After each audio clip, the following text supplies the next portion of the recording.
Assalamualaikum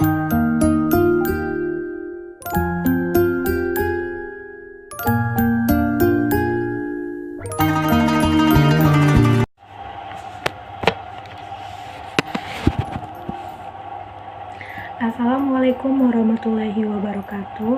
Alhamdulillahirabbil alamin wa bihi nasta'inu ala umuri dunya waddin. Wassalatu wassalamu ala asyrofil anbiya'i wal mursalin sayyidina Muhammadin wa ala alihi wa sahbihi ajma'in, amma ba'du. Yang terhormat Bapak Andika Rahman selaku guru pendidikan agama Islam. Pada kesempatan kali ini saya akan menceritakan sedikit kisah sahabat Rasulullah yang terakhir wafat yang bernama Abu Kilabah. Nama lengkap dari Abu Kilabah ialah Abdullah bin Zaid al-Jarmi, di mana di masa hidupnya ia dikenal dengan seorang ahli ibadah. Dahulu saat terjadi peperangan di daerah Syam, Abdullah yang merupakan seorang prajurit muslim yang terpisah dan terdampar di tanah lapang yang dekat dengan pesisir. Semakin hari semakin bekal makanan yang dibawanya pun akhirnya semakin menipis sampai ia bertemu dengan sebuah tenda yang ada di tanah lapang tersebut. Tanpa dia tahu jika yang ditemuinya itu adalah sahabat Rasulullah yang terakhir wafat. Tenda itu tampak kumuh, namun Abdullah tidak menyurutkan niatnya untuk mendekati tenda tersebut. Di dalam tenda, ia menjumpai seorang lelaki tua yang tidak punya kaki dan tangan dan mata, dan laki-laki tua itu juga rabun dengan pandangan yang sudah berkurang. Hanya lidah yang bisa berbicara dengan lancar.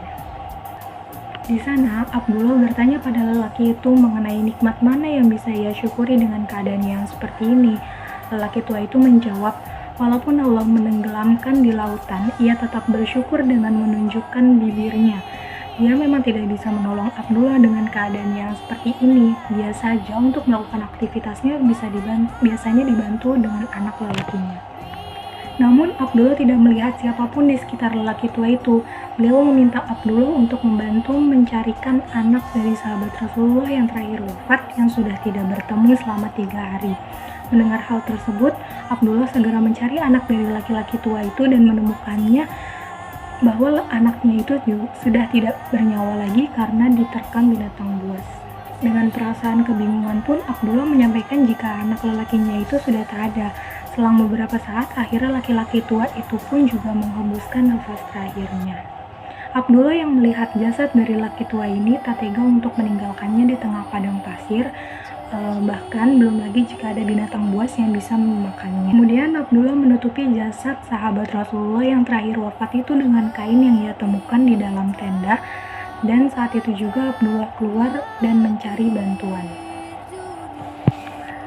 Ketika di luar, ia melihat ada segerombolan orang yang melintas. Kemudian ia memanggil orang-orang tersebut.